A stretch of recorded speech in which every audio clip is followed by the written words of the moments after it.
my dear friends, and welcome to the show. I am Kat, and I'm so excited to be sharing all about my 7 years of entrepreneurship. Yep, this month I am celebrating my 7th year of being self-employed, and I am so excited to share some insights, lessons, tips, and takeaways to empower you on your journey, whether you are just curious or you are a fellow business owner.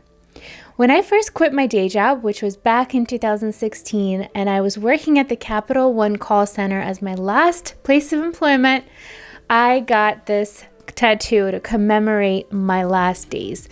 And this tattoo is of flying birds to signify freedom and escaping. And I am so happy that I did that for myself. Now, I had no idea what was in store when I first walked out of those revolving doors. I remember being completely elated, excited, proud of myself, but also completely terrified. To be honest, even though I was preparing and saving, I had no idea how I was going to actually do it. And back then, I had to just play it cool. I had to convince my friends and family that I got it under control. But honestly, the thing that really made me take the leap all those years ago was this faith and this conviction that it was the time for me to go. I can't explain it in any other way other than I couldn't stop thinking about it. My full body was certain that that was the next move. But I also gave myself a lot of grace. And I said, if I, for some reason, can't make it work, if I fail, if I can't support myself and I have to go back to a day job, I promised myself that I would not be mad at myself. And this has been one of the biggest blessings because there were moments where I definitely came close.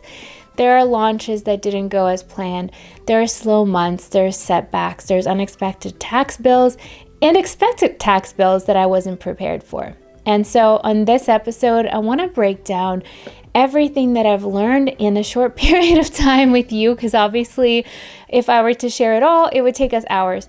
But some of the main takeaways that I've learned over the past 7 years. The first one that I want to share with you, if you're creative and you're dreaming of being your own boss, is charging your worth. This is going to look different for all of us depending on the type of business you're in or the type of product or service you offer. But what I've noticed in the past decade, even beyond the 7 years of my own self-employment, is that the people that last are the ones that are willing to step outside their comfort zone and charge for their work and services. Now, when we're starting out, of course, our prices are going to be a little bit lower, but keep in mind that if you're not compensated for your time and energy, you're not going to want to stick around. You're going to want to give up and get paid because money is an energy exchange that we all use to live in this world, and it's super important. You don't have to worship money or be obsessed with wealth or money, but you do need it to sustain your business. You need it to pay for apps that we use. Even this microphone or camera costs money. The clothes that we wear, the rent that we pay. So if you are not charging for your work and you're underselling yourself, underpricing, or not charging at all and giving a lot of stuff away for free, that's going to be really difficult to keep you motivated, especially when things get tough. And they will, because that's part of life and that's okay. We're strong. One of the biggest things I want to share with you is that, of course, you can bring value and give away free content, giveaways, prizes, and complimentary offers to your clients. But you have to balance that with actually getting paid as well. So one thing I want you to do, whether you're in business now or are planning on it, is commit to a price point to start. It could be lower to get used to charging for your worth. Because as a self-employed person, you are responsible for paying your bill. And this is both exciting because there's no limit to how much you can make, but it's also our responsibility to take care of ourselves because there's not going to be a paycheck from a company. There's going to be us putting ourselves out there, promoting our services, our art, our products, whatever it is that we share, and getting paid for them. And that requires resilience. That requires humility because we can't let our ego get in the way and stop us from sharing our work. So The biggest thing that I've learned is I used to not add up my pricing. And so you want to make sure when you're pricing your stuff, whether it's a coaching package or a magazine or book that you produced or a work of art, that you're including your time, your cost of materials, your shipping, and your labor. And that might mean that the price is a little bit higher that you're comfortable with. But I want to just encourage you and let you know that it's okay. And as you grow, maybe you'll be able to get more, bulk sales. When you order more for merch or for prints, for example, you're often able to get a discount. But at the beginning, it's okay if your prices are not competing with people who are mainstream. And to flip that, if you are an artist and you're just starting out, you probably aren't going to be charging $100,000 per painting at the beginning, at least. You're obviously welcome to grow and charge as much as you want. But at the beginning, your confidence might not be there yet, and your experience might not match that price point, and that's totally okay. You want to start with something reasonable that makes you feel good, makes you feel rewarded for your work, and doesn't leave you depleted. The next thing I want to talk about is managing our finances when it comes to business. This was a huge pain point for me and one of the greatest challenges I had to overcome in the past 7 years. Shout out to my amazing accountant, Patton Accounting, Don Patton, and the team for helping me overcome this through their services. It was only a few years ago that I invested in an amazing accounting team to help me with my taxes and bookkeeping, and it was an investment that was a little outside my comfort zone. But as I am growing and I recently incorporated, it's so worth it. So before you hire someone, I want you to get really comfortable with keeping track of your money. So that means gratitude, of course. That means being grateful for every penny that comes in and really just expressing the joy that people are trusting you and investing in you and your work. And the other thing that it means is keeping your books up to date. So maybe using FreshBooks or QuickBooks, which is what we use. QuickBooks is pretty standard for businesses. And making sure that you are writing down what's coming in and going out. And at the beginning, it's also okay if your numbers that are going out are more than the numbers that are coming in. This happens to a lot of new businesses and even some seasons. I'll be honest, it happens to us. As long as the big picture is that you're bringing in some profit is what we're aiming for. But it does take time, so give yourself some grace. One of the things that I had to let go as a small business owner is guilt and shame around money. So a lot of times we hear in our society debt is bad, credit card debt is bad, blah, blah, blah. And all that stuff gets to us. But in business, things are a little bit different. In business, borrowing money can actually be a tool that you can leverage to grow. I'm not saying, and by the way, none of this is financial advice. These are just my personal experiences. I'm not saying that we should all borrow money, but borrowing money responsibly to grow your business, buy inventory, or invest in an opportunity that will ultimately make you more money is a wise move. So removing shame from having investments, having debt, and knowing that you're working towards paying it off can be super helpful. When I built my first business, I built it completely from scratch using cash only, and it took a really long time to build it up. But when I had my business transform in 2016 and I changed Fresh Paint Magazine to Create Magazine, I ended up borrowing some money to rebuild it because I knew I already had a tested system that would work and it was just a matter of time. So be wise with your investments, keep track of everything, but also give yourself some grace because life happens and there's nothing wrong with supporting yourself and advocating for yourself when you need to. The final tip that I want to share about my lessons in the business world in the past 7 years is that community is everything. Your network is your net worth. In fact, one of the things as we're moving forward and growing in my business, one of the biggest blessings has been my community. And this year, I am so proud and excited because we signed a partnership with Paradigm Gallery where we're going to be renting their third floor space and having in-person exhibitions in the beautiful, historic Old City, Philadelphia. Now, this partnership is not anything that just came from the sky. It didn't fall into my lap. This was a relationship that we've built over the past 10 plus years. We supported each other through exhibitions, through the magazine, and we became friends.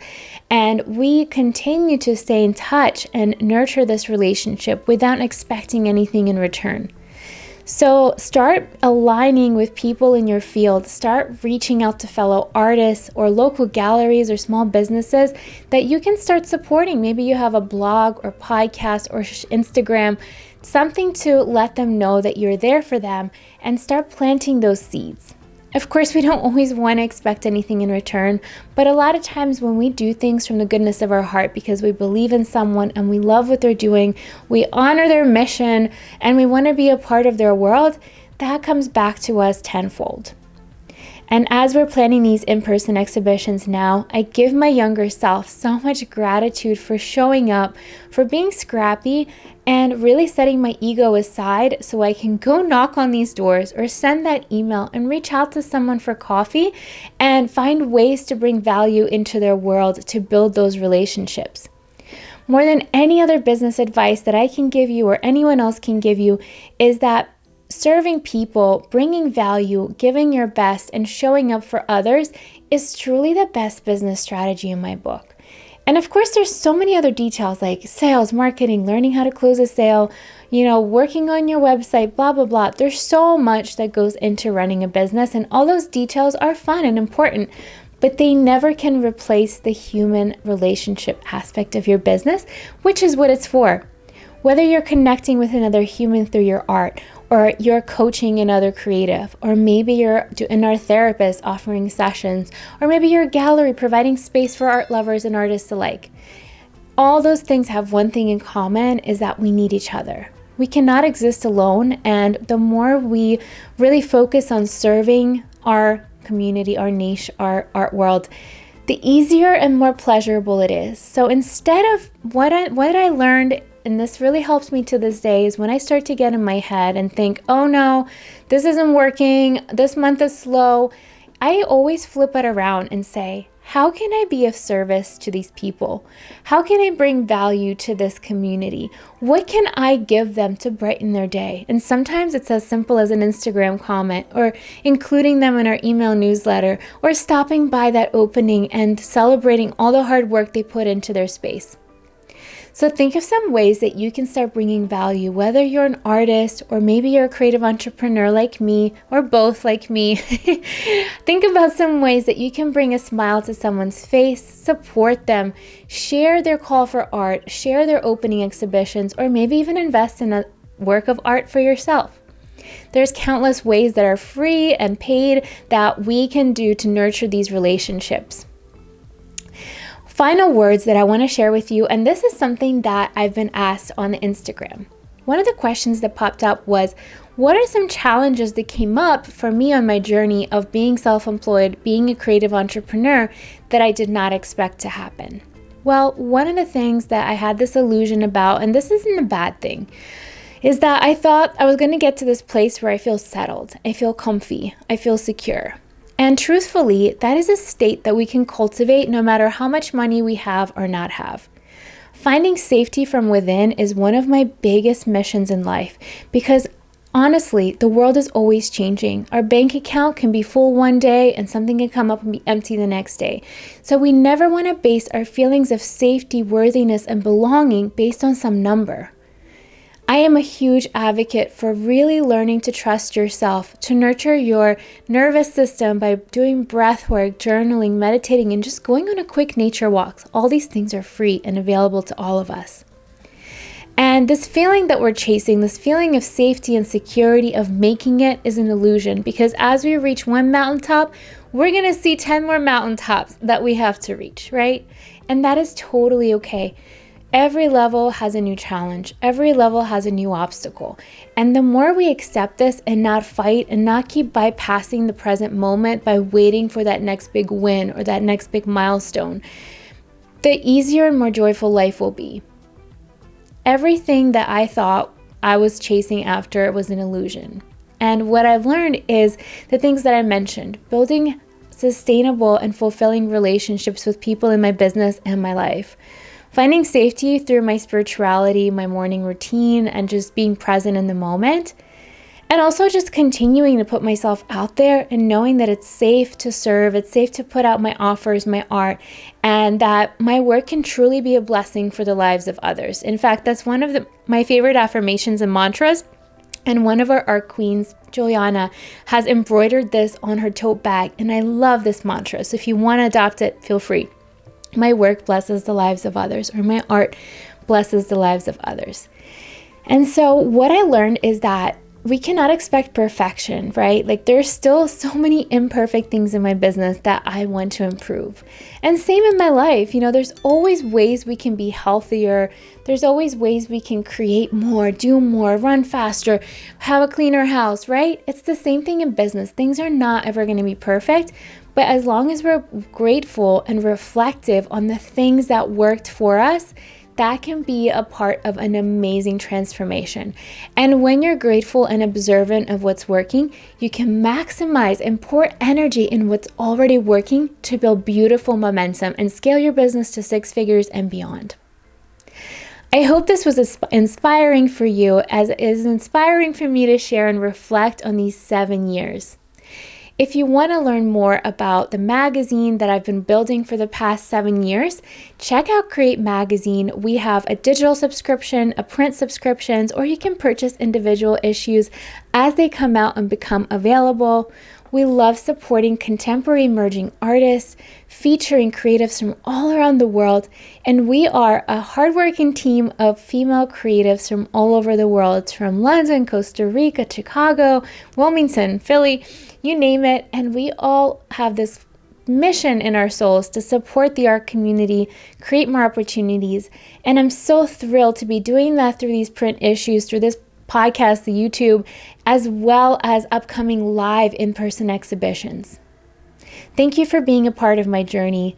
I wish you all the most success and love and joy and purity on your path as a creative.